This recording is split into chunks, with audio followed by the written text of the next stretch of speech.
नमस्कार.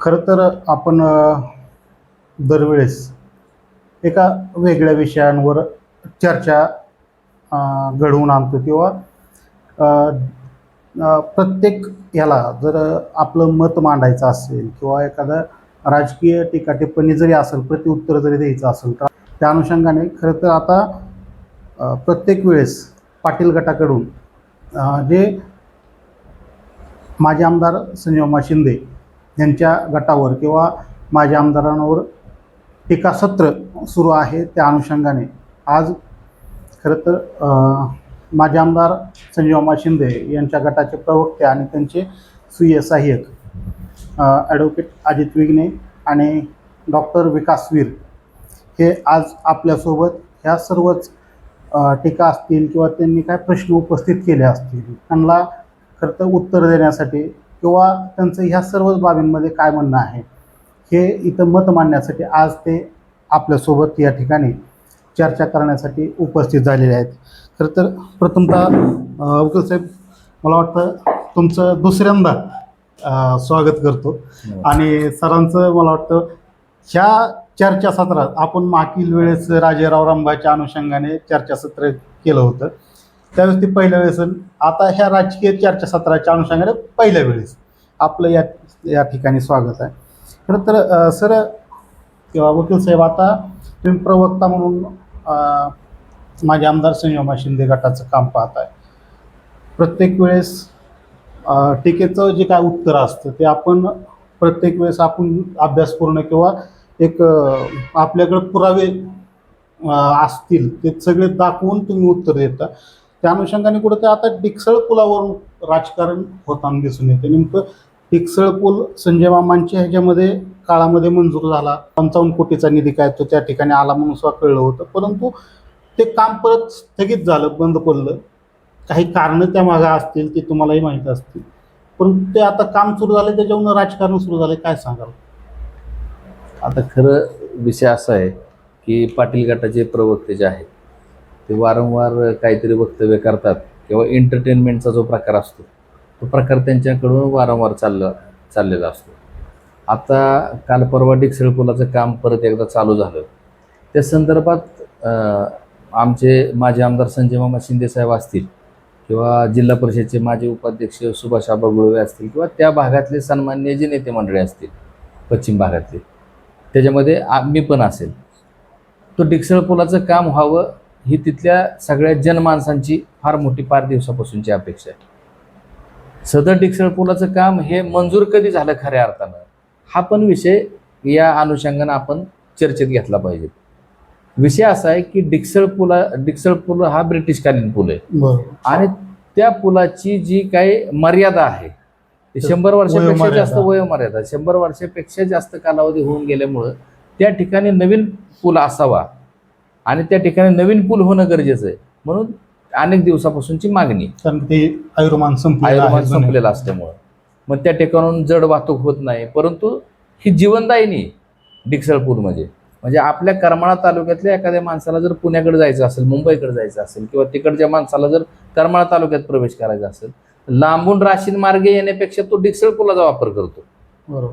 म्हणून आपल्या प्रवाशांच्या दृष्टिकोनातून किंवा आपल्या त्या ग्रामस्थांच्या दृष्टिकोनातून डिकसळ पूल हा असा सोयीचा पूल आहे आणि त्यामुळे त्याची मागणी वारंवार होत होती. अनेक आमदार खासदार सगळेजण होऊन गेले पाठीमागच्या कालावधीमध्ये.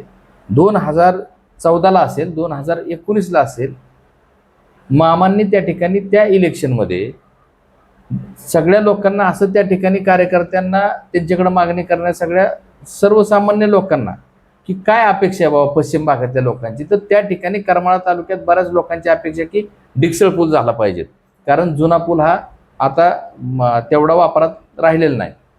आणि मग ह्याच्यावर पाठपुरावा करताना आदरणीय संजयमामा शिंदे साहेबांनी ह्या डिकसळ पुलाचा पाठपुरावा केला. 2019ला मामांनी अभिवचन दिलं होतं आणि त्या अभिवचनानुसार मामांनी आपले स्वर्गीय अजितदादा पवार साहेब आहेत त्यांच्याकडे हा पाठपुरावा सततचा केला आणि त्याच्यामुळं त्या डिकसळ पुलाला 2021मध्ये त्याच्या संदर्भातली पत्र पण आहेत आणि त्याची मागणी केलेलं पत्र आहे हे अजितदादा पवार साहेबांकडं. ते कसं पत्र आहे संदर्भात किंवा जिल्हा हद्द कोंढरा चिंचवली खातगाव ते पोमलवाडी प्रजिमाला जोडणाऱ्या रस्ता प्रजिमा 190 किमी 0400 मध्ये मोठा पूल डिक्सळ पूल व जोड रस्ता बांधण्याबाबत आणि ह्या पत्रावरती स्वतः अजितदादा साहेबांनी सही केली, रिमार्क केलंय की सन 2021-22च्या अर्थसंकल्पामध्ये सदरचा समावेश करावा आणि त्याच्यानंतर तो समावेश झाला. पुलाला 55 कोटी रुपयाची मंजुरी मिळाली. ही कागद दाखवायची आवश्यकता नाही, लोकांना हे सगळं कळतंय. विषय फक्त असा झाला की हा 55 कोटी रुपयाचा पूल मंजूर झाल्याच्या नंतर कोविडचा प्रसंग असेल किंवा अनेक बाकीच्या राजकीय घडामोडी असतील सरकारमधल्या, ह्याच्यामुळं हे पुलाचं काम जे ज्या पद्धतीने व्हायला पाहिजे त्या पद्धतीने ते काम स्पीडने झालेलं नव्हतं आणि म्हणून सदरचं काम शेवटच्या टप्प्यामध्ये म्हणजे 2000 निवडणुकीपूर्वी 2024च्या निवडणुकीपूर्वी हे काम थोड्या प्रमाणात चालू झालं. परंतु त्या ठिकाणी जे पटेल इंजिनियर्स म्हणून कंपनी तिथं आली काम करायला, त्या कंपनीकडून जो स्पीड घ्यायला पाहिजे होता तो घेतला नव्हता. त्याच्यानंतर 2024ची निवडणूक झाली. निवडणुकीच्या नंतर आमदार साहेब त्या ठिकाणी संजय मामा शिंदेचा पराभव झाल्याच्या नंतर त्यानंतरचा जवळजवळ 2 वर्षाचा कालावधी गेलाय. म्हणजे विद्यमान आमदारांचा 2 वर्षाचा कालावधी गेलाय. ह्या कालावधीमध्ये सुद्धा ते पुलाचं काम चालू झालं का? चालू नाही झालेलं. त्याला काय अडचणी टेक्निकल होत्या, काय गोष्टी होत्या नेमक्या? यात विषय तुम्हाला थांबवून असं विचारेन की हा जो विषय आपण सांगताय याच्यावरच कुठंतरी टीकाही करण्यात आलेली आहे आपलं सुनील तळेकर सरांकडून की बाबा 5 वर्ष मग माजी आमदार संजय मामा शिंदेंनी झोपा काढले का, किंवा जे काम आहे पुलाच्या संदर्भातलं ते तुम्ही एकाच तराजूमध्ये तोलून त्यांनाच कुठंतरी मामांचा तराजू तुम्ही हे करू नका, त्यांच्याकडे झुकतं माप टाकताय. कारण की ह्या 5 वर्ष तुमच्याकडनं काय काम झालं नाही, त्यामुळं कुठंतरी पाठपुरावा करून त्याचं परत एकदा ते डिझाईनमधला बदल असेल किंवा इतर काही गोष्टी असतील, शिवेंद्रराजे भोसले यांना भेटून त्या संदर्भातला पाठपुरावा केला आणि ह्या सर्व गोष्टींना यश आलेलं आहे. मग 5 वर्ष काय केलं असं प्रश्न उपस्थित केलेला आहे. 100% वस्तुस्थिती अशी आहे. लोकप्रतिनिधी म्हणलं की वेगवेगळ्या मंत्रालयात जाऊन भेटावं लागतं. त्यांनी त्यांचं पत्र दिलं असेल, पण आम्ही पण सर्व कार्यकर्ते जे आहेत किंवा माझे आमदार संजय मामा शिंदे साहेब असतील, आम्ही पण भेटतच होतो ना मंत्र्यांना वगैरे की हे काम स्पीडने चालू झालं पाहिजे. हे जे रखडलेलं काम आहे ते चालू झालं पाहिजे. वस्तुस्थितीनं ह्या कामाच्या संदर्भामध्ये काही तांत्रिक गोष्टीची अडचणी होती आणि पटेल इंजिनियरकडून ते काम ज्या स्पीडने व्हायला पाहिजे होते ते होत नव्हतं. अनेक घडामोडी ह्याच्यामध्ये आहेत. आपण जर वस्तुस्थिती पाहिली तर काही काळात सरकारमध्ये जे काही बदल झाले, म्हणजे पूर्वी कोरोनाचा कालावधी आला, त्याच्यानंतर सरकारची बदलाबदली झाली, उपमुख्यमंत्री बदलले, मुख्यमंत्री बदलले. त्याच्यानंतरच्या कालावधीमध्ये काही काळ अजितदादा पवार साहेब सरकारमधून बाहेर होते आणि ज्या वेळेस सरकारमध्ये परत आले त्यावेळेस ते स्पीड देण्याचा प्रकार वगैरे सगळं झाला. पण ह्या पटेल इंजिनियर कंपनीकडून ते काम होत नव्हतं. ते कामाला स्पीड देण्यासाठी माझे आमदार संजय मामा शिंदे साहेबांनी शेवटच्या टप्प्यात सुद्धा आतोनात प्रयत्न केले. परंतु त्याच्यानंतर आता 2 वर्षाचा कालावधी गेलाय. 2 वर्षाच्या कालावधीमध्ये त्या पुलाच्या कामाच्या डिझाईनमध्ये जे काही तांत्रिक चुका असतील किंवा तांत्रिक बाबी काय होत्या, तर ते डिपार्टमेंट जे आहे PWD डिपार्टमेंट, त्याच्यामध्ये काही तांत्रिक गोष्टी असतील त्याच्यामध्ये ते बदल त्यांनी घडवून आणला आणि ते काम आता परत एकदा चालू झालंय. ह्या कामाची पाहणी करायला माजी जिल्हा परिषदचे आमचे उपाध्यक्ष जे आहेत सुभाष आबा गुळवे, त्या ठिकाणी त्या पुलाच्या ठिकाणी ज्यावेळेस गेले आणि आम्ही सतत PWD डिपार्टमेंटकडून माहिती घेत होतो. PWD डिपार्टमेंटकडून आम्हाला माहिती अशी देण्यात येत होती की त्याच्या डिझाईनमध्ये थोडासा बदल करून त्याचं जे काय बाकीचं काम आहे ते बाकीचं काम नक्कीच आपण निरंतरपणे कसं चालू राहील ह्याच्या संदर्भात आपण सगळा पाठपुरावा करतोय आणि सर्वच जण पाठपुरावा करत होते.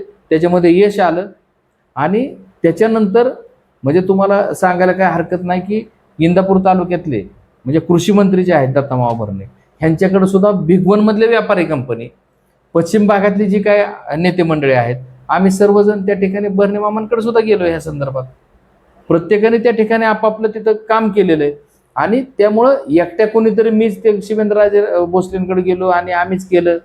मग सुभाष आबा गुळवे ज्या पुलाच्या ठिकाणी गेले त्यांनी पाहणी केलं आणि त्यांचं वक्तव्य काय आबांचं की बाबा सदरचं काम हे 55 कोटी रुपये अजितदादा पवार साहेब आणि संजय मामा शिंदेच्या पाठपुराव्यामुळे झालं. साधी गोष्ट आहे. तर प्रवक्त्यांनी, पाटील गटाच्या प्रवक्त्यांनी त्याच्यावर असं स्टेटमेंट केलं की तुम्ही संजय मामांना ह्याचं श्रेय देऊ नका, श्रेयवादाची लढाई लढू नका आणि त्याचं श्रेयाच्या तराजूमध्ये तुलू नका.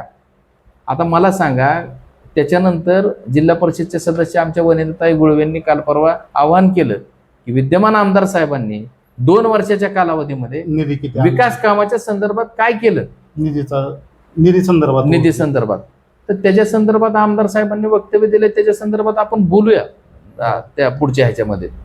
पण एकंदरीत एक लक्षात गोष्ट घ्या की सदर डिक्सळ पूल जे आहे, ह्या डिक्सळ पुलाच्या संदर्भामध्ये खरं काम कोणी केलंय, पत्रव्यवहार काय सांगतो, काम मंजूर कोणी केलं, त्याला श्रेय ते देणारच ना. जनता त्याला ती श्रेय देतच असते, आपण जरी कुणी जरी काय जरी म्हणलो तरी. आणि जे प्रलंबित काम राहिलेलं होतं ते कामाला स्पीड आता मिळतोय. त्यामुळं ते काम कुणी केलं होतं ह्याच्या संदर्भात फक्त वक्तव्य झालं होतं.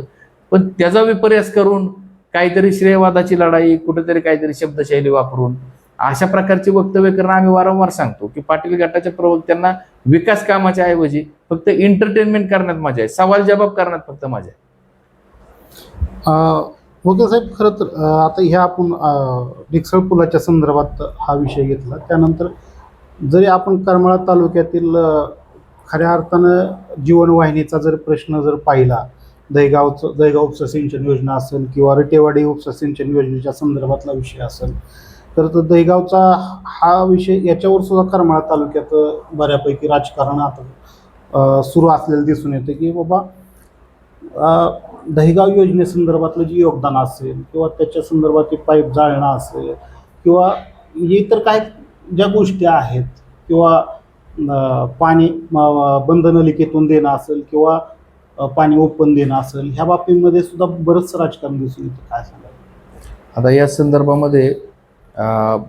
म्हणजे मी जास्त बोलण्यापेक्षा मला फक्त ते मगाचा जो प्रश्न होता तो प्रश्न थोडा मध्येच कट झाला. बरोबर. तर त्या संदर्भामध्ये दहेगावच्या विषयावर पण आपण येऊया. आता सर्वसमावेशक चर्चा करताना, तालुक्याच्या विकास कामाच्या संदर्भात चर्चा करताना फक्त डिक्सळचा पूलच नाही. आता काल परवा प्रवक्त्यांचं पण, पाटील गटाचे जे प्रवक्ते तळेकर यांचं पण मी वक्तव्य ऐकलं. बऱ्याच गोष्टी त्यांनी सांगितल्या. विद्यमान आमदार साहेबांनी पण पेपरला स्टेटमेंट दिले, 70 कोटी रुपयाचा विकास निधी प्रस्तावित केला म्हणून आणि 15 कोटी रुपयाची कामं चालू आहेत म्हणून. ते सगळी ते टोटल वाचलं मी, त्यांची ती बातमी पेपरला आलेली किंवा त्यांनी तळेकर सरांनी केलेलं सगळं अभ्यासपूर्ण वक्तव्य ते सगळं ऐकलं मी. पण ह्या ठिकाणी आपण जर खऱ्या अर्थाने जर परिस्थिती पाहिली, तुम्ही म्हणता की तराजूमध्ये तुलू नका वगैरे वगैरे गोष्टी तुम्ही म्हणताय, बोलणं फार सोपं आहे.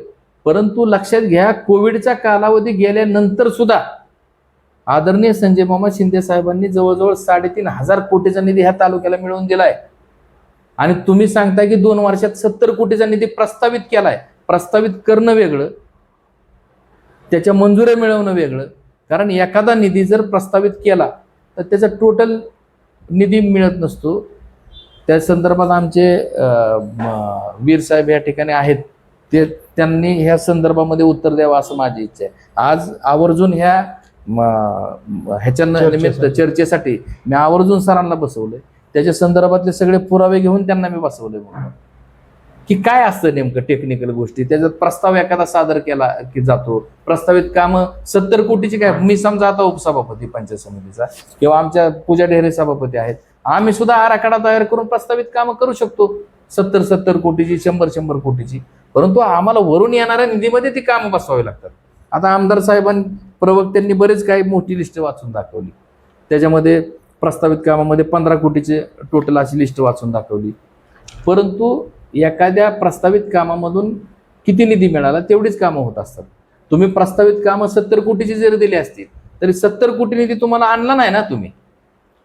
तुमची कामं किती, तुम्ही त्याच्यामध्ये मिळालेल्या निधीनुसार किती आहेत. कारण तुम्ही एका गावाला 3 पत्र दिलीत, समजा तुम्हाला एवढा निधी दिला, एवढा निधी दिला, एवढा निधी दिला, हे प्रस्तावित झालं. परंतु ऍक्च्युअल ग्राउंडला तो निधी चालू झाला का, मंजूर झालं का, ह्या सगळ्या गोष्टी ह्याच्यात आल्या. ह्या टेक्निकल गोष्टीच्या संदर्भात किंवा दहेगाव उपसा सिंचनच्या संदर्भात आपण जरा वीर सरांना विचारलं तर मला थोडं योग्य वाटेल. सर, खरं तर आता आपण दहेगाव उपसा सिंचनचा विषय आपण नंतर घेऊ, परंतु ज्या निधी संदर्भातला जो विषय असेल ते 70 कोटी निधी हा प्रस्तावित केलेला आहे आणि त्यानंतर आता कुठेतरी 15 कोटीची कामं सुरू आहेत आणि ती कामं आता काही संपलेली आहेत आणि काही सुरूसुद्धा आहेत, अशा प्रकारे तो सांगितलेला आहे. त्या संदर्भात काय सांगा? खरं तर करमाळ तालुक्याच्या राजकारणामध्ये जसं वकील साहेबांनी सांगितलं की सध्या एंटरटेनमेंटचं काम सुरू आहे. खरंच एक मोठा विनोद सुरू आहे. साधी गोष्ट आहे, तालुक्याला ज्यावेळेस आमदार म्हणून लोकप्रतिनिधी निवडून दिला जातो त्यावेळेस आमदार फंड हा त्यांच्या हक्काचा फंड असतो, जो वर्षाला 5 कोटी मिळतो. त्यानंतर जिल्हा नियोजन मंडळाच्या माध्यमातून जो निधी दिला जातो तो निधीसुद्धा जिल्हा नियोजन मंडळाचे सदस्य, आमदार आणि खासदार हे पदसिद्ध सदस्य असतात. तो निधी मिळतोच, काही प्रयत्न न करता तो त्यांच्या वाट्याचा निधी त्यांना मिळतो. 15 कोटीची यादी जी वाचून दाखवली तळेकर सरांनी ती आम्हाला मान्य आहे, तो विकास मान्य आहे. परंतु ते जे भाष्य करतायत की विद्यमान आमदार 5 वर्षे झोपले होते का आणि आमची 70 कोटीची प्रस्तावित कामं आहेत, जसं वकील साहेबांनी प्रस्तावित कामाबद्दल सांगितलं की ती 700 कोटीची पण ते म्हणले असते तरी ते ऐकणाऱ्यांना 700 कोटीची कामं आहेत, पण ते कुठे आहे? संजय मामा शिंदे साहेबांचा 3500 कोटींचा इतिहास तुम्हाला कागदावरचा इतिहास वाटतो, जी कामं आता सध्या सुरू आहेत, आणि दुसरीकडे तुम्ही 70 कोटीचं कौतुक सांगताय. आम्ही प्रस्तावित केलेली आहे. आता राहिला विषय 15 कोटीच्या कामांचा, तर जी 15 कोटींची कामं तुम्ही केलेली आहेत तो विकास आम्हाला मान्य आहे. जिल्हा नियोजन मंडळाच्या माध्यमातून आलेला निधी आम्हाला मान्य आहे, तुम्ही वाचून दाखवलेली यादी मान्य आहे. परंतु तुम्ही जे भाष्य करता की 5 वर्षे विद्यमान आमदार साहेबांनी काही झोपा काढल्या का, तर हे अतिशय चुकीचं आहे.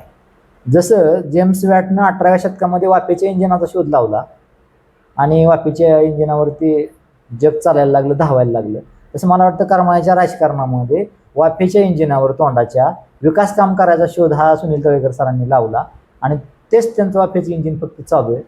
वस्तुस्थिती अशी आहे, ज्या डिक्सर पुलाच्या बद्दल त्यांनी भाष्य केलेलं आहे.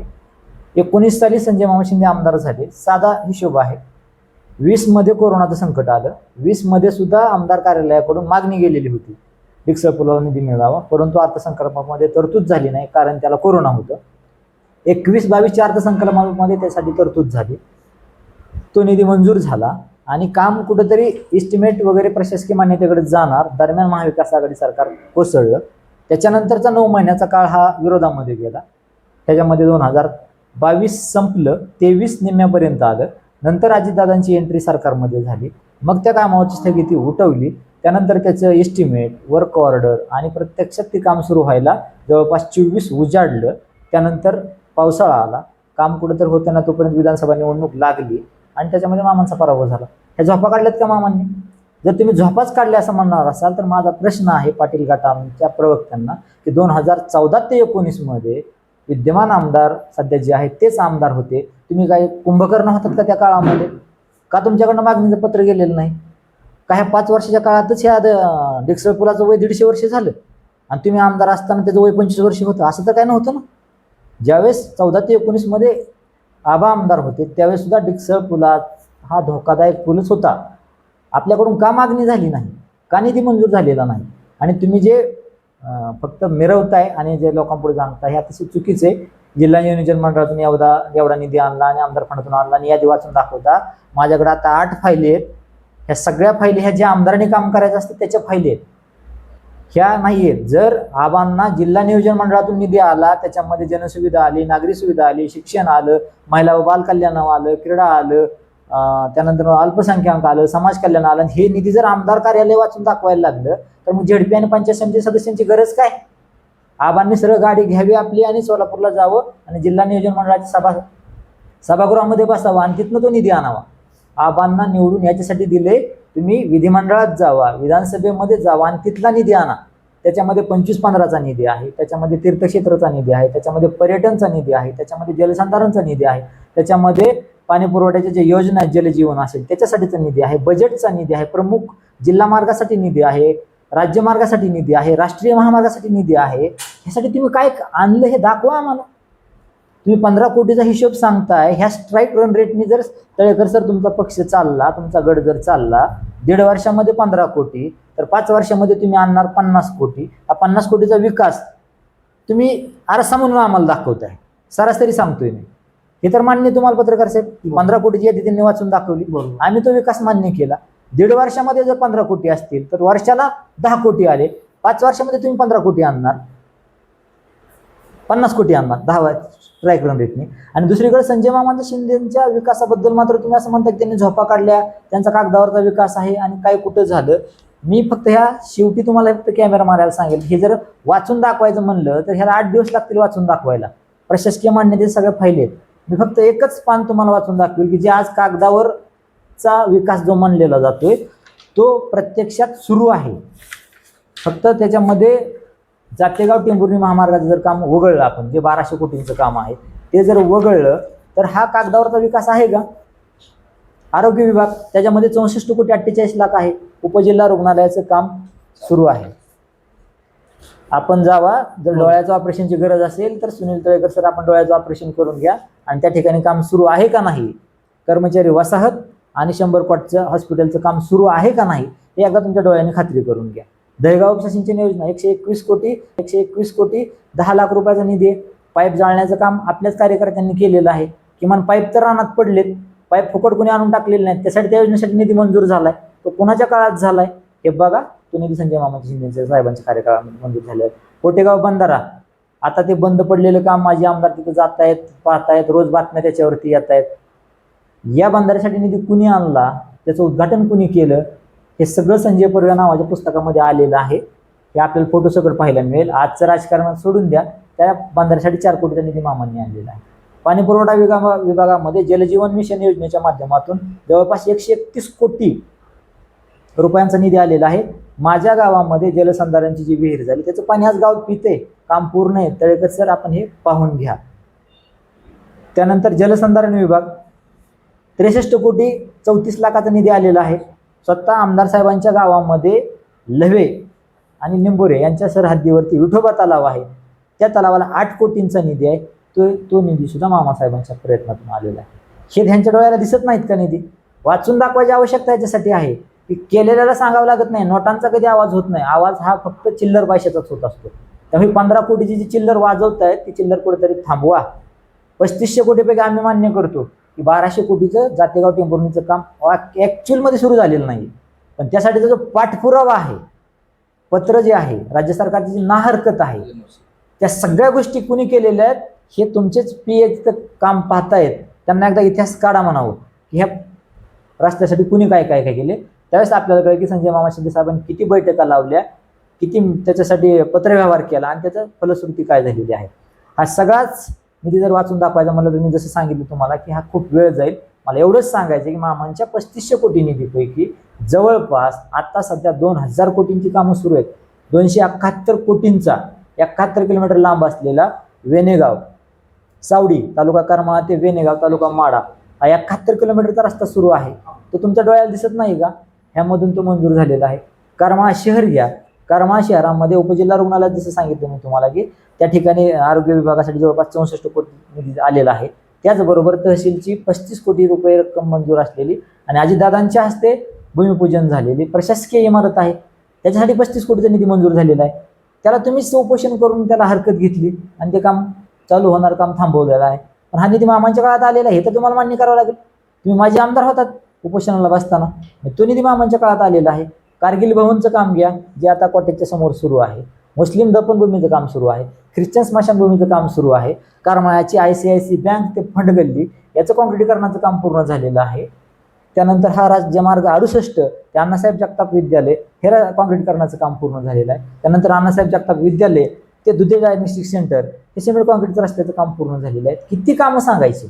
यांच्या डोळ्याला कामं दिसत नाहीत का? किती दिवस तुम्ही हिनवणार आहात फक्त हा कागदावरचा एक विकास आहे, कागदावरचा विकास आहे. कधीतरी डोळे उघडा डोळे आणि बघा नीट हा विकास काय आहे.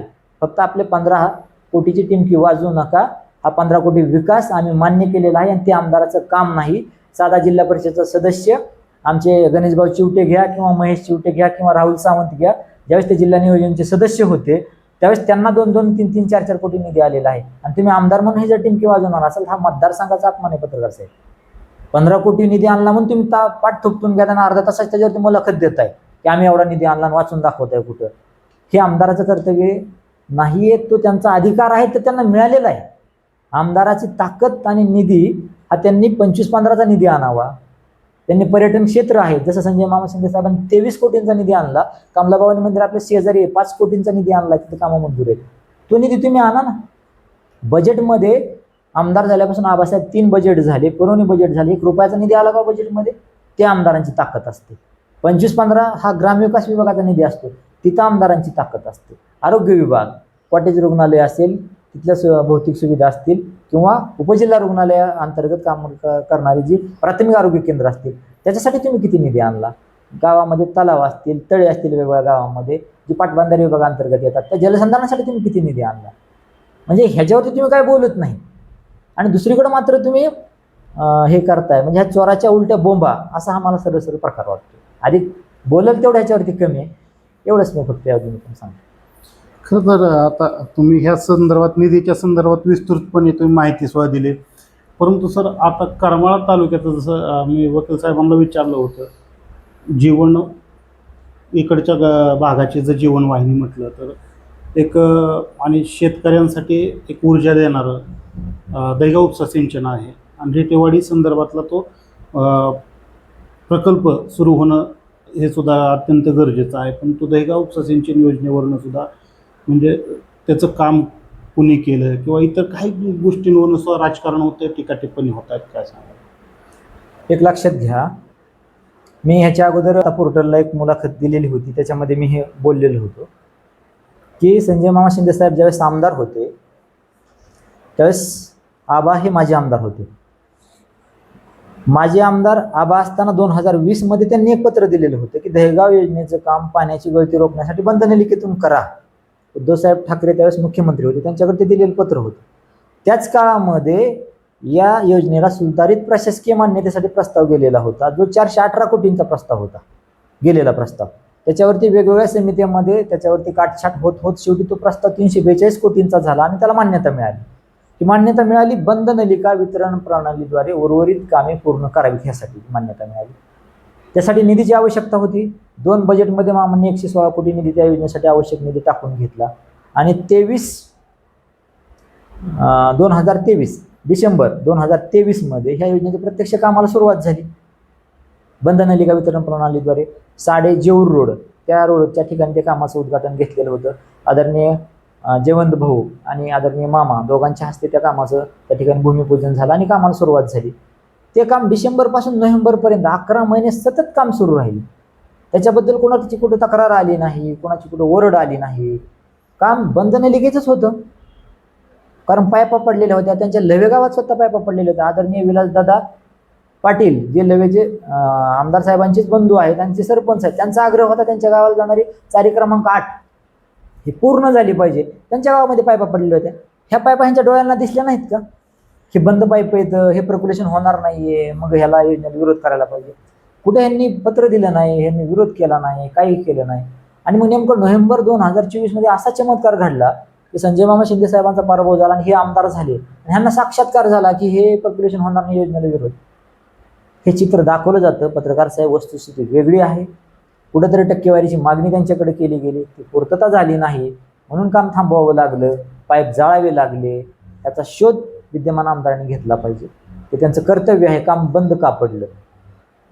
त्यामुळं ह्या योजनेसाठी नवीन निधी मंजूर करणं आमदारांचं काम असताना ते आणत नाहीयेत, हे तालुक्याचं दुर्दैव.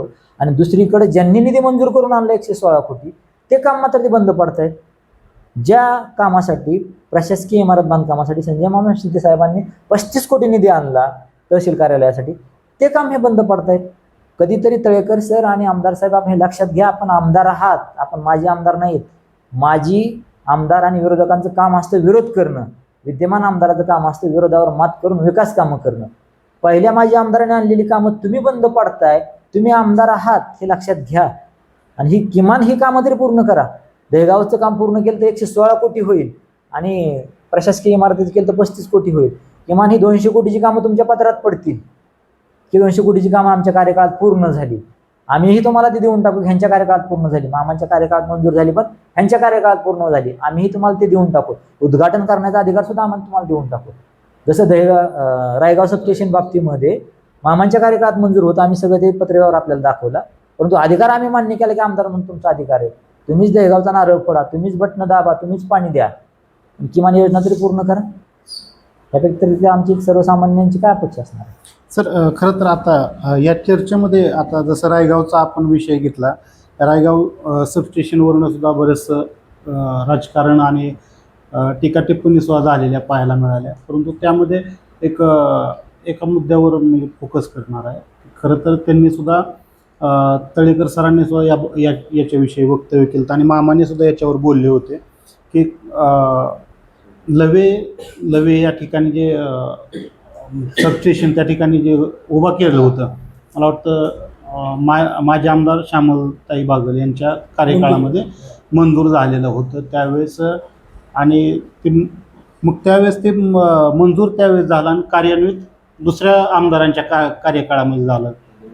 मामांनी सुद्धा मला वाटतं ह्याच्याविषयी वक्तव्य केलं होतं आणि तळेकर सरांनी सुद्धा सांगितलं की बाबा या संदर्भात कुठंतरी तुम्हाला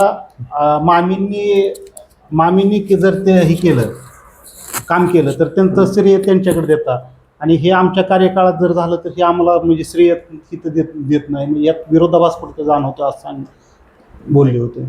आपण म्हणजे सरांच्या ऐवजी मी उत्तर देऊ इच्छितो ह्याच्या संदर्भात. ते लवे सबस्टेशनचं काम जे आहे ते कामसुद्धा मामांच्या कालावधीतच त्यांनी मंजूर करून घेतलेलं आहे. वस्तुस्थिती असं आहे की त्यांनी जे त्या दिवशी वक्तव्य केलं की ते पूर्वी काम शेलगावला मंजूर होतं, नंतर ते काम नंतर इकडं लाव्याला आलं वगैरे. त्याच्या आधीची परिस्थिती अशी की आमच्या भागामध्ये पोमलवाडीला एक असावं 33 केवीचं 33-11 केवीचं केंद्र म्हणून मी पश्चिम भागातले नेते सूर्यकांत भाऊ पाटील, दूध संघाचे डायरेक्टर अशोक पाटील वगैरे आम्ही सगळे कंपनी त्यासाठी पळत होतो. आणि त्याच्यामध्ये आम्ही त्यावेळेसचे जे महावितरणचे अधिकारी होते त्या अधिकारी साहेबांना ज्यावेळेस भेटलो त्यावेळेस मला वाटते आम्ही बबनदादा शिंदे साहेबांचं पत्र आणि जे काही ते पूर्वीचं शेलगावचं मंजूर होतं काम, तर त्या ठिकाणी तिथं जागेची उपलब्धता नव्हती आणि म्हणून आदरणीय बबनदादा शिंदे साहेबांनी आम्हाला सहकार्य केल्यावर कोमलवाडीला त्या ठिकाणी जागेची उपलब्धता वगैरे सगळी झाली होती.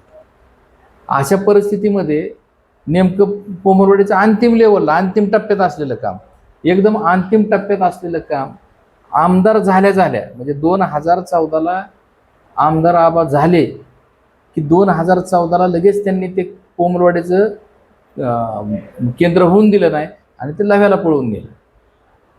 ते पूर्वीचं शेलगावचं होतं परंतु कोमलवाडीचं न होऊन देता त्यांनी शेलगाव ह्याच्यावर मी स्वतः त्या गटात होतो, पाटील गटात.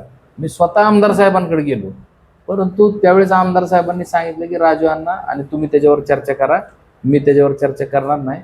आणि मी त्यावेळेस त्यांना सांगितलं की बाबा जरी समजा त्यावेळेस सूर्यकांत पाटील किंवा अशोक पाटील ही कंपनी जी आहेत ही संजय मामांच्या गोटात होती, जरी ती विरोधक असली तरी तिथं आमच्या सगळ्या सर्वसामान्य शेतकऱ्यांना त्या ठिकाणी लाईटची गरज आहे, त्याचा फायदा होणार आहे म्हणून आम्हाला ते पोमलवाडी पाहिजेत.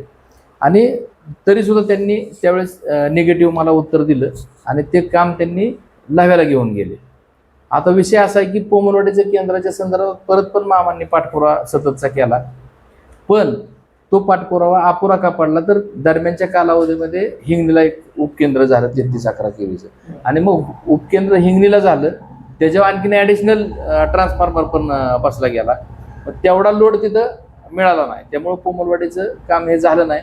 परंतु राजुरी असेल सबस्टेशन किंवा रायगाव सबस्टेशन असेल, इकडं कोळगावचं असेल, आवाटीचं सबस्टेशन असेल, कोळगावला ॲडिशनल ट्रान्सफॉर्मर असेल, जवळजवळ त्या ठिकाणी कोट्यवधीची कामं महावितरणची पण ती कामं आदरणीय मामासाहेबांनी केलीत. त्याची उद्घाटनं कुणी करू द्या. मी त्या दिवशी पेपरला ज्या दिवशी उद्घाटन झालं त्या दिवशी मी तिथं स्टेटमेंट दिले की 100% उद्घाटनं आता विद्यमान आमदारांना करता येतात, त्यांनी फित कापून उद्घाटन करावी किंवा आणखीन कोणाला करायचे त्यांनी करावी. पण विकास कामाच्या संदर्भात मिरवणुका जर निघल्या तर संजय मामांच्या निघणार आहेत. कारण सगळीकडे जनतेला माहीत झालंय काय नेमकं कोण केलंय, कुठं कसा विकास होतोय आणि त्यामुळे फक्त वल्गना करून किंवा टीका टिप्पणी करून चालणार नाही. तर तुम्हाला प्रॉपरली करमाळा तालुक्याच्या विकासासाठी प्रॉपरली म्हणजे मी आता संजय मामा शिंदे साहेबांच्या गटात आल्यापासून मी बघतोय काम करण्याची पद्धत, त्यांचे गटातले जे कोण असतील, आता सुजित तात्या पण इथं आहेत, किंवा विकास सर असतील, किंवा आणखीन काही कार्यकर्ते असतील, टीका टिप्पणीमध्ये ती वेळ घालवत नाहीत. माझ्या भागामध्ये काय काम पाहिजे ते काम मामांना सांगतात. ते काम सांगितल्याच्यानंतर मामा त्याच्यावरती नीटचा अभ्यास करून मामा त्याच्यावरती प्रस्ताव वगैरे तयार करणे, किंवा पुढं पाठपुरावा कसं ते काम झालं पाहिजे ह्याच्या संदर्भात एक कार्यकर्त्यांमध्ये समन्वय. पाटील गटाचं जर बघितलं तर फक्त एकटाच माणूस म्हणजे प्रवक्त्याने उठायचं आणि पोपटावाने काहीतरी बोलत बसायचं, हे विकास कामं नाहीत. आणि मला असं वाटतं की आमदार साहेबांनी त्या प्रवक्त्याला सांगणं गरजेचं आहे, तराजू तुलनात्मक अभ्यास हा जर केला तर तो खरं मांड बाबा विषय, चुकीचं काहीतरी विषय मांडू नको, काहीतरी वल्गना करू नको.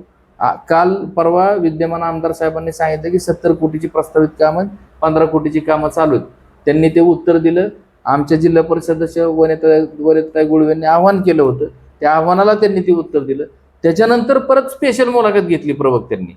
म्हणजे आपल्या नेत्यांनी एकदा उत्तर दिल्याच्या नंतर परत स्पेशल त्याच्यावर परत टीका टिप्पणी काहीतरी बोलायचं, माझे आमदार इतके दिवस काय झोपले होते का म्हणायचं. ह्या ज्या गोष्टीत ना, ह्या फक्त एंटरटेनमेंट करण्यासाठीच्या गोष्टीत, परंतु खऱ्या अर्थानं आपल्या तालुक्यासाठी आपण काय केलं पाहिजे, विकास कामासाठी सगळ्यांनीच झटलं पाहिजे. म्हणजे फक्त विद्यमान आमदारांचं ते काम नाही, सगळ्यांनीच झटलं पाहिजे. तर आमचा जो गट आहे, आमचे जे माजी आमदार संजय मामा शिंदे साहेब आहेत, नेते आहेत, आमची सर्व नेते मंडळी करमाळा तालुक्याच्या विकासासाठी अतिशय चांगल्या प्रकारे आणि पूर्ण ताकदीनिशी त्या ठिकाणी आम्ही उतरत असतो. आजही मंत्रालयामध्ये मामा माझे आमदार असले तरी तिथं जातात आणि तालुक्याच्या विविध प्रश्नाच्या संदर्भात मंजुरी कामांची घेऊन येतात. परंतु विद्यमान आमदार साहेबांचं तुम्ही का निधी आणू शकत नाही? तुम्ही करमाळा तालुक्याला आज न्याय काय देताय? 2 वर्षात तुम्ही फक्त 70 कोटीची कामं सांगताय, ती पण प्रस्तावित सांगताय. इतर निधी काय आहे? तुम्हाला सांगतो पत्रकार साहेब, रेटेवाडी उपसा सिंचनच्या संदर्भात सुद्धा ह्या आधी सुद्धा मी तुम्हाला बराच वेळा वक्तव्य केलंय. मी म्हणतो बागल गटाच्या सन्माननीय नेत्यांनी सुद्धा रेटेवाडीसाठी प्रयत्न चालवलेले असतील, जगताप गटाच्या नेते मंडळींनी सुद्धा प्रयत्न चालवले असतील. इव्हन तुम्हाला सांगतो महेश चिवटेंनी चालवले असतील, गणेश चिवटेंनी चालवले असतील, किंवा अन्य आपली जी काही नेते मंडळी त्या सर्वांनी प्रयत्न चालवले असतील. पण रेटेवाडी उपसा सिंचनचा जो मुद्दा समोर आला, ज्यावेळेस जलसंपदा खात्याकडनं असं उत्तर आलंय ते तुम्ही झाकून ठेवताय की ज्या ठिकाणून आपल्याला रेटेवाडीसाठी पाणी घ्यायचंय त्या उजनी धरणाचं पाणी वाटप सगळं संपलंय, पाणी वाटप पूर्ण संपलेलं आहे. पाणी देणार कुठं? आडात नाही तर पोहऱ्यात कुठनं येणार, अशी खरी परिस्थिती. तुम्ही वस्तुस्थितीचा विपर्यास करताय. खऱ्या अर्थानं जलसंपदा विभागाला मामांनी पत्र दिलेले, मी मागच्या तुमच्या ह्याच्यात पण ते पत्र दाखवले, आपण मुलाखत घेतली. तर खऱ्या अर्थाने मामांनी रेटेवाडी उपसा सिंचनच्या माध्यमातून जे क्षेत्र उर्वरित आपल्या करमाळा तालुक्यात राहिले, जवळजवळ 24,000 हेक्टर क्षेत्र आहे की जे या मागे भागात आहे, रायगावमध्ये आहे, विटच्या त्या भागामध्ये, कुर्टी भागामध्ये आहे. तर त्या ठिकाणी चिलवडी चारे आणि पोंदवडी चारे ह्या 2 चाऱ्यामध्ये म्हणजे आयत्या त्या चाऱ्या आहेत, आयतं स्ट्रक्चर आहे. त्या ठिकाणी जर वरचं जे पाणी अपव्यय होतं, जवळजवळ 8 TMC पाणी कुकडीचं वाया जातं, ते पाणी जर उजनी धरणात टाकलं आणि उजनी धरणावरनं जर 2 उपसा सिंचन योजना राबवल्या, जी एक चिलवडी चारीत येईल केतूरवरून, जी दुसरी वाशिंबे रेटेवाडीच्या तिथून जी पोंदवडी चारीत येईल, आणि ते पाणी आपल्या ह्या 24,000 हेक्टर क्षेत्रासाठी जर वापरलं तर पाणी पहिल्यांदा आपण आणलं पाहिजे आणि त्या पाण्याचा वापर आपण आपल्या या उपसा सिंचन योजना करता केला पाहिजे. तरच ही रेटेवाडी उपसा सिंचन योजना सक्सेस होऊ शकते. हा सक्सेस पासवर्ड त्यावेळेस मामांनी दिला आणि त्याच सक्सेस पासवर्डवर आपल्या तालुक्यातलं राहिलेलं उर्वरित क्षेत्र हे भिजू शकतं. अन्यथा फक्त रेटेवाडी चर्चा होईल आणि फक्त राजकारणासाठी मुद्दे सापडतील. आम्ही रेटेवाडी आणू, आणखीन तुमची 10 वर्षे 15 वर्षे इलेक्शन तशीच निघतील, पुढच्या पिढ्या येतील राजकारणामध्ये. परंतु करमाळा तालुक्याचा खऱ्या अर्थानं जर विकास करायचा असेल तर ही टीका टिप्पणी थांबवली पाहिजे. विकासाचा तराजू जो आहे ना, जो पाटील गटाच्या प्रवक्त्यांना पाहिजेत, विकासाचा तराजू मूल्यमापन करू नका. मूल्यमापन ही जनता करत असते, मूल्यमापन हे तुम्ही आम्ही पण करत असतो, परंतु तुम्ही वास्तव मांडा. असले खोटारडेपणाचे काहीतरी आरोप करणे, खोटं काहीतरी बोलणे. तुमच्याकडे आदिनाथ कारखाना लोकांनी दिलाय, त्या आदिनाथ कारखान्याचं तुम्ही एक गळीत हंगाम घालवलाय, दुसऱ्या गळीत हंगामामध्ये काय करणार हे सुद्धा तुम्ही विषय जनतेसमोर मांडायला पाहिजे. त्याला बरोबर बगल देता तुम्ही, जिथं जिथं तुम्हाला अडचण वाटेल तिथं तिथं बगल देता तुम्ही. आणि त्याच्यामुळं चुकीचं काहीतरी वक्तव्य, ते पण आमचे एका गटाचे प्रवक्ते, परंतु त्यांनी असं काहीतरी कोण झोपला का आणि उठला का ह्याच्याकडे लक्ष न देता या करमाळा तालुक्यासाठी काय विकासाच्या योजना आणल्या पाहिजेत त्या प्रमुख त्या ठिकाणी झटलं पाहिजे. ते इथं बसून फक्त कॅमेरा समोर बोलवायचं, सवाल जबाब फक्त गाढवायचे, ह्या गोष्टीपासून आम्हाला अलिप्त राहावं वाटतं. परंतु त्यांनी काल परवाचं जे वक्तव्य केलं त्याला उत्तर दिलं पाहिजे आणि ते सक्षमपणे देण्यासाठीच आम्ही ह्या फायली वगैरे ज्या आहेत हे कॅमेरामध्ये तुम्ही फायली घ्या. मी मुद्दाम डॉक्टर विकास वीर साहेबांना या ठिकाणी, कारण त्यांचं पण अभ्यास आहे, आम्ही जी लोक आहोत आमच्या शिंदेमामा गटाची, त्या लोकांकडून तुम्हाला कधीही अशी चुकीची वक्तव्य कधी केलेले पाहायला मिळणार नाही. टीका टिप्पणी आमच्याकडून होणार नाही. आमच्या नेत्याचाच आम्हाला आदेश आहे, टीका टिप्पणीत वेळ घालवू नका. तुम्ही तुमचं काय प्रोजेक्ट करायचं आहे किंवा काय गोष्ट करायची तुम्ही कागदावर आणा. पोमरवाडी चांडगाव सारखा ब्रिज झाला पत्रकार साहेब, त्या पोमरवाडी चांडगाव सारखा ब्रिज जो आहे त्या ब्रिजची फाईल मी सुरुवातीला नारायण पाटलांकडे पण गेली होती 2018ला. त्या स्पॉटवर मी घेऊन गेलो, मी फोटो दाखवू शकतो माझ्या मोबाईलमध्ये. त्यावेळेस महेश चिवटे माझ्याबरोबर होते, त्या नदीवरती तर घेऊन गेलतो, पण त्यावेळेस त्यांनी मला उत्तरं जी दिली ती निगेटिव्ह दिली. मी तीच फाईल 2021ला ज्यावेळेस मी मामांकडे प्रवेश केला, मामांनी डिक्सळ पुलाचं काम मंजूर केला म्हणून मी प्रवेश केला मामांकडे. आणि त्याच्यानंतर मामांना मी हे काम सांगितल्यानंतर नेमकं आपल्या कुगाव शिरसोडीच्या दरम्यान जो घटना घडली होती त्या घटनेमुळे तिथल्या पुलाला 382 कोटी रुपयाची मंजुरी अजितदादांनीच दिली. आणि मग आता हे काम दादांना कसं मागायचं म्हणून मामा दिल्लीला चालले होते. मामांनी नितीन गडकरी साहेबांसमोर ती फाईल दिली आणि त्याच्यानंतर योगायोगानं आदरणीय अजितदादा पवार साहेब नगोर्लीच्या फार्म हाऊसवर येणार होते. त्यावेळेस मामांनी मला सकाळ सकाळ फोन करून बोलून घेतलं की फाईली घेऊन या, आपण दादांना ती फाईल दाखवू. मी नगोर्लीच्या फार्म हाऊसवर ज्यावेळेस आम्ही प्रेझेंटेशन केलं दादांना, दादा म्हणले हे सुद्धा पूल करणार. माझ्याकडे दादांचा व्हिडिओ आहे. दादांनी परत इंदापूर तालुक्यात ज्या वेळेस त्यांची भाषणं झाली त्यावेळेस त्यांनी सांगितलं की पोमरवाडी चांडगावचा सुद्धा पूल करणार. आणि नंतर मामांच्या पत्रानुसार फायलीनुसार त्याचं सुद्धा काम, पोमरवाडी चांडगावच्या ब्रिजचं सुद्धा काम, त्याच्यानंतर परत अजितदादा पवार साहेबांनी ते अर्थसंकल्पामध्ये, पुरवणी अर्थसंकल्पामध्ये आणण्याचा प्रयत्न केला. त्याच्यानंतर आता कालच्या बजेटमध्ये ते सुद्धा 340 कोटी रुपयाचं काम मंजूर झालंय. म्हणजे ह्याला कृषी मंत्री दत्तमाव भरणे साहेब असतील त्यांनी सुद्धा सहकार्य केलंय. अजितदादांचं फार मोठं सहकार्य झालंय. ह्या करमाळा तालुक्यामध्ये जर तुम्ही बघितलं ना तर मामांच्या माध्यमातून आता काल परवा आपला दुष्काळाचा आपलं हे जे झालं, जास्त पुराची जी परिस्थिती निर्माण झाली त्यावेळेस सुद्धा अजितदादा पवार साहेबांनी या ठिकाणी संगोबाच्या पुलाच्या संदर्भात सूचना दिल्या होत्या. ते सुद्धा पूल उद्या भविष्य काळात होणार आहे आणि त्याचं सुद्धा काम श्रेय हे अजितदादा पवार साहेबांना जातं. डिक्सळच्या पुलाचं श्रेय अजितदादा पवार साहेबांना जातं, आदरणीय संजय मामा शिंदे साहेबांना जातं. या ठिकाणी आमच्या ह्याचं कुगाव शिरसोडीचं असू द्या, त्या काळात सुद्धा मामांना विचारलं अजितदादांनी की त्या कामाला अशी आपल्याला मंजुरी द्यावी लागते. मामांनी 2 मिनिटात त्या ठिकाणी सांगितलं की ते काम झालं पाहिजे. पुणे PWD कडनं ते काम होते आणि उद्या चांडगाव पोमरवाडीचं काम जे होणार आहे ते पण पुणे PWD कडनं होणार आहे. या ठिकाणी माझा तालुक्यातला, त्या ठिकाणी माझा जवळचा माणूस आहे आमदार त्या ठिकाणी पडलेत. आणि मग आता ती जबाबदारी कोणावर द्यायची म्हणून ती जबाबदारी आदरणीय कृषी मंत्री दत्तमाव भरणे साहेबांवर अजितदादांनी दिली आणि मग ते काम मंजूर झाले. अशी सगळी वस्तुस्थिती, ही खरी वस्तुस्थिती बाजूला ठेवायची, काहीतरी विपर्यास करायचा, काहीतरी चुकीची काहीतरी भाष्य करायचं.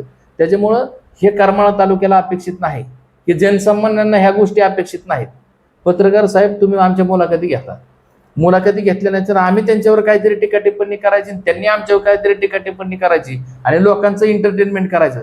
ह्या गोष्टी आम्हाला पाहिजे नाहीत. आम्हाला करमाळा तालुक्याचा भरीव विकास पाहिजेत आणि ते विकासाच्या कामावर तुम्ही काही आमच्यावर बोला, आमचा नेता काय करतो आणि तुम्ही कितपत झटता हे तुम्ही जनतेला दाखवून द्या. आणि हा तराजू तोडण्याचं काम ही जनता करते. त्यामुळे कुणी काय ह्याच्या संदर्भात वक्तव्य करायची गरज नाही असं मला तरी वाटतं. खरं तर आता या संदर्भात सविस्तर आपण सांगितलं, उत्तर दिलं, परंतु तुमच्याकडनं छोट्या उत्तराची अपेक्षा आहे की आदिनाथ कारखान्यासंदर्भात आपण मागील वेळेस याच्याविषयी भाष्य केलं होतं, बोलला होता की SRPC ॲक्टनुसार त्याच्यावर कारवाई होणार आहे आणि कारखाना हा कुठेतरी दुसऱ्याच्या ताब्यात जाणार आहे अशा प्रकारे सुद्धा सांगितलं होतं. त्याविषयी काय सांगाल आता, कारण की मला वाटतं 21-22 तारीख आपण काय ते सांगितली होती, काय त्याविषयी काय? SRPC ॲक्ट साहेब हा पूर्णपणे सरपंच ॲक्टमध्ये ज्या संस्थांनी कर्ज आपल्याला दिले त्यांना त्या ॲक्टचा वापर करून त्याची मालमत्ता वगैरे जप्त करणे वगैरे प्रकार आधी होतो आणि ॲक्टनुसार ती मालमत्ता जप्त करण्याचं काम पण झालंय. एकंदरीत जी नोटीस आहे त्या नोटीसनुसार आणि नंतर ती लिलावाची प्रक्रिया आहे. म्हणजे तुम्ही पहिल्यांदा जप्त केल्याशिवाय लिलावाची प्रक्रिया येत नाही.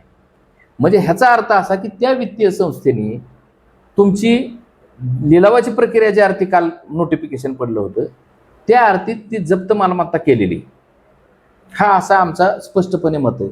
आणि मग ती जप्त मालमत्ता केल्याच्या नंतर लिलाव काढला.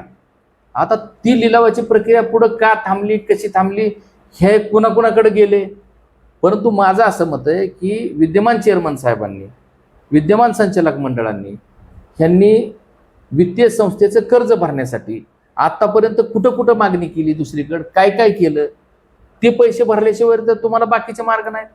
ते पैसे भरून तुम्हाला चालू गळीत हंगाम, एक गळीत हंगाम तर गेलाय, चालू गळीत हंगाम तुम्हाला कसा पार पाडायचा आहे त्याचं नियोजन काय आहे, कामगारांची दिनी राहिल्यात त्याचं नियोजन काय आहे, ह्या संदर्भात तुम्ही काय करताय. तुमच्याबरोबर असणारे मोहिते पाटील गटाचे काय निवडून आलेले काय तुमच्याकडचे संचालक मंडळ आहेत, ते आमची काय मित्र कंपनी त्याच्यात, त्यांना विश्वासातही घेतलं नाही असं त्यांचं आता सध्या म्हणणं आहे. म्हणजे कालच्या जिल्हा परिषद पंचायत समितीच्या इलेक्शनच्या निमित्ताचाच विषय नाही.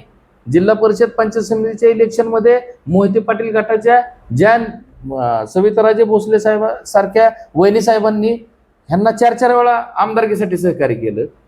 मी होतो त्या प्रक्रियेमध्ये. ज्यावेळेस 2014च्या पूर्वी ज्यावेळेस पहिली मिटिंग बसली मोहिते पाटलांकडे त्यावेळेस मला वहिनी साहेब घेऊन गेल्या होत्या आणि त्यावेळेस मी जयवंतराव जगताप साहेबांचा कार्यकर्ता होतो.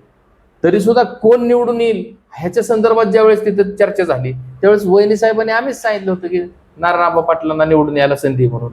त्यावेळेस पासून वहिनी साहेब बरोबर आहे. जिल्हा परिषद पंचायत समितीच्या इलेक्शनमध्ये त्यांची ह्या लोकांनी वाताहत करून टाकली.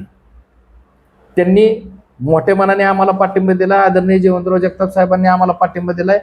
100% प्रत्येक राजकारणामध्ये ज्या काही घडामोडी घडतात त्याच्यावर आमचं निरीक्षण असतं. परंतु आदरणीय जयवंतराव जगताप साहेब ज्यावेळेस मामांच्या बरोबर होते, मामांना त्यांनी सहकार्य केलं, त्यावेळेस शेवटच्या मिनिटापर्यंत मामांनी जयवंतराव जगताप साहेबांवर विश्वासच टाकलेला होता. आणि काय ती घडामोडी घडल्या बाजार कमिटीच्या निवडणुकीच्यामुळं आणि त्यामुळे सगळ्यांनीच ती बिनविरोधची प्रक्रिया केली. मामांनी त्याच्यामध्ये कुठला सदस्य बाजार कमिटीत घेतला नाही. जो पाटील गटाला 2 जागा दिल्या, बागल गटाला 2 जागा दिल्या, पण विना 8 मामांनी त्यावेळेस तिथं सहकार्य जयवंतराव जगताप साहेबांना केलं. पण काहीतरी कार्यकर्त्यांमधल्या विसंवादामुळं किंवा काहीतरी गोष्टींमुळं भाऊ त्या कालच्या इलेक्शनमध्ये आदरणीय संजय मामा शिंदे साहेबांबरोबर नव्हते. त्याच्यानंतर कारखान्याचं इलेक्शन झालं, त्याच्यामध्ये मामांनी स्वतः ताकदीने त्या ठिकाणी निवडणूक लढवायचा प्रयत्न केला. मी कारखाना वाचवतो म्हणून त्या ठिकाणी सांगितलं, परंतु त्या ठिकाणी मतदारांनी संधी नाही दिली. दुर्दैव आहे आपल्या करमाळा तालुक्याचं. पण ज्यांच्याकडे आता आपण सत्ता दिली त्यांचं नियोजन काय, ह्या नियोजनापासून ते बगल देऊन दुसरे काहीतरी वक्तव्य करतात. तुमचं प्रॉपर तुम्ही ह्या वित्तीय संस्थेची कर्ज कशी भरणार, कारखान्याचं नियोजन कसं करणार, चालू गळीत हंगाम कसा चालू करणार, कामगारांची देणी कशी देणार, ह्याच्यावर तुम्ही भाष्य खरं तर केलं तर ते ऐकायला या करमाळा तालुक्यातल्या जनतेला अतिशय आवडेल असं माझं मत आहे. करमाळा तालुक्यामध्ये खरं तर एक डेड एंड म्हणजेच कुठंतरी मृत्यूला कुठंतरी शेवटला गाठण्याचा जर रस्ता म्हटलं तर जातेगाव ते टेंभुर्णी ह्या मार्गावरून प्रवास करत असताना म्हणजे जीव हा हातावर मुठीत घेऊन प्रवास करावा लागतो. कालसुद्धा आदिनाथ कारखान्यासमोरच एक जाग्यावर ऑन द स्पॉट एक जणाचं मयत झाली आणि दुसरा गंभीर जखमी आहे. म्हणजे अशा 1 महिन्यातून हे 2-3 मृत्यू होतच आहेत. आणि या संदर्भात कुठं मला वाटतं मामाने सुद्धा पाठपुरावा केला होता. केंद्राकडे हा रस्ता गेलेला आहे म्हणून बोर्डसुद्धा लागले होते, फ्लेक्स लागले होते, त्या संदर्भात सुद्धा भाष्य झालं होतं. परत त्याच्यावर सुद्धा पाटील गटाकडनं टीका झाल्या की बाबा त्यावेळेस मग काम केलं, बोर्ड लावले होते, विस्मरणात तुमच्या गेलं का, नेमकं आता काय झालेलं आहे, नेमकं आता काय ह्या संदर्भात काय सांगाल. एक लक्षात घ्या, जातेगाव टेंभुर्णी हा रस्ता पहिला राज्यमार्ग होता, राष्ट्रीय महामार्ग होण्याच्या अगोदरची स्टेप. त्यावेळेस 2014 ते 19च्या दरम्यान आणि त्याच्याही अगोदर श्यामलताई बागल आमदार असताना मला वाटतं आता ते सुप्रीम कंपनीकडे काम होतं, त्या कंपनीचं काम सुरू होतं. इथून इतिहास खरा सुरू व्हायला पाहिजे. तुम्ही जेव्हा दुसऱ्याकडे एक बोट दाखवता ना, तर 4 उरलेली बोट आपल्याकडे आहे. लक्षात घ्या, 14 साली म्हणजे 9 ते 14 श्यामलताई आमदार होत्या, त्यांचा पराभव झाला आणि 14 ते 19 मध्ये आमदार झाले. दरम्यान सुप्रीम ही कंपनी ह्या रस्त्याचं काम करत होती, 4 पदरी रस्त्याचं काम होत होतं. हे काम बंद पाडलं कोणी? इथून खरी तर सुरुवात आहे ह्याविषयी. आत्तापर्यंत माझ्या माहितीप्रमाणे जवळपास 178चा पर्यंत मी अपडेट घेतलेले, 178 बळी त्या रस्त्यावरती गेलेले आहेत सगळे. ह्याचे पाप कोणाचं आहे? हे पाप हे तुम्ही बाजूला ठेवताय आणि तुम्ही पुढचा इतिहास मांडताय की फ्लेक्स झळकले होते. हा पुढचा भाग आहे. मी पहिल्या भागाकडे येतोय. मला मागाशा मुद्द्यावर सुद्धा हेच सांगायचं होतं की तुम्ही डिक्सळ पुलावरून म्हणताय की ह्यांनी काय झोपा काढल्या का? मी त्यावेळेस मी तुम्हाला हाच प्रश्न विचारणार आहे की 14 ते 19 मध्ये तुम्ही झोपा काढल्या होत्या का?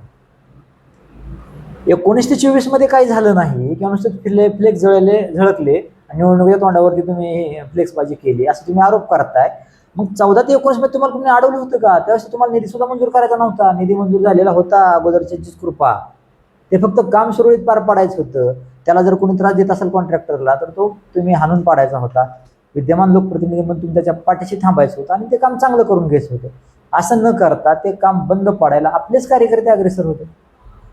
कुंभेच्या भागामध्ये ज्यांनी आपल्याकडे प्रवेश केला अगोदर ती मंडळी तिकडे होती.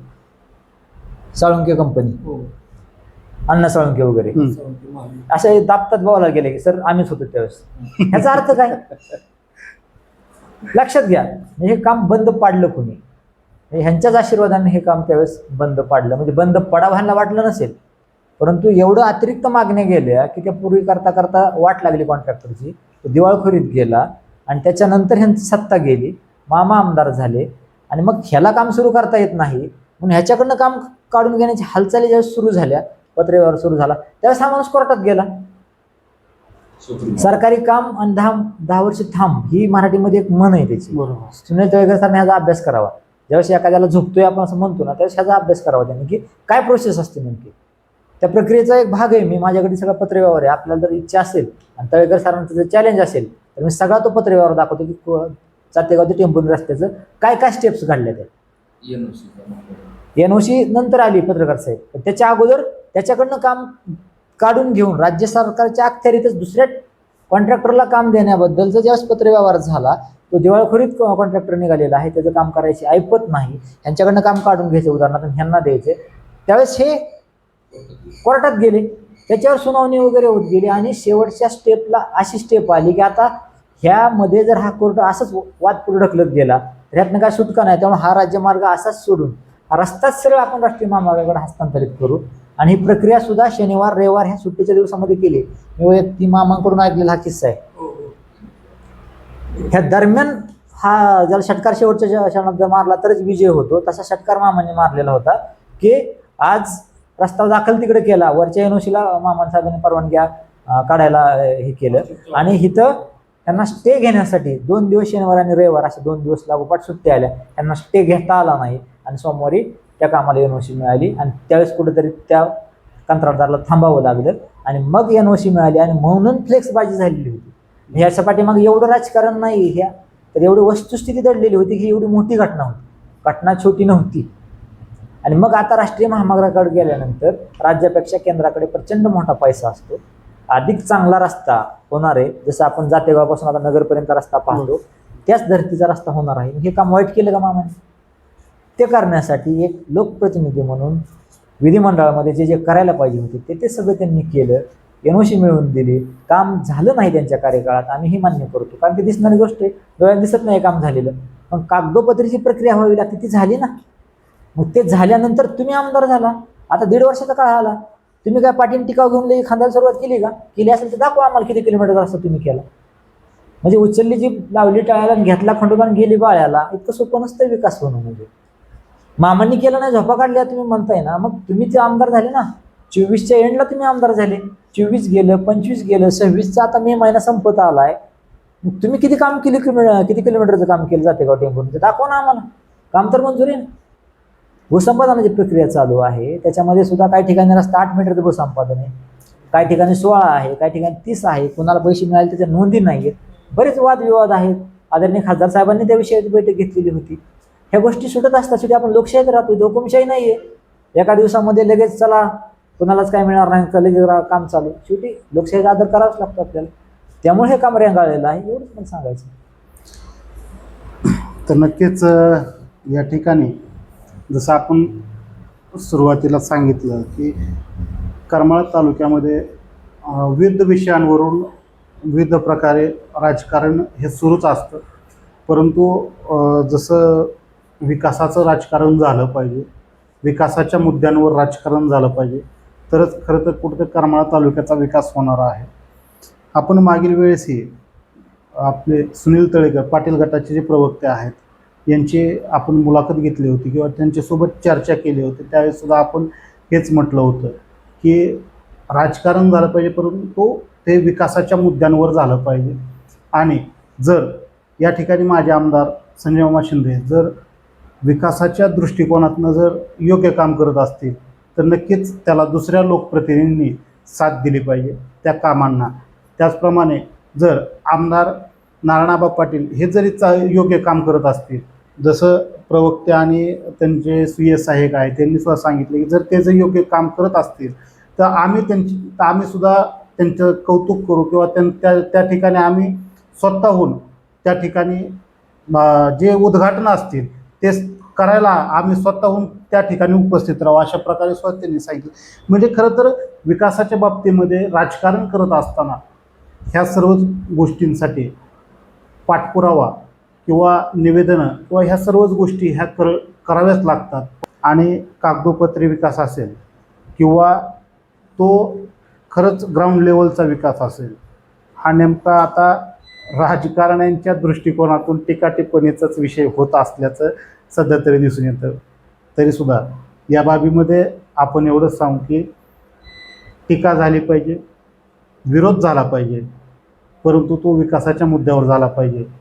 आणि तो विकासाच्या मुद्द्यांवर टीका आणि विरोध जर झाले तर नक्कीच करमाळा तालुक्याचा विकास हा झाल्याशिवाय राहणार नाही.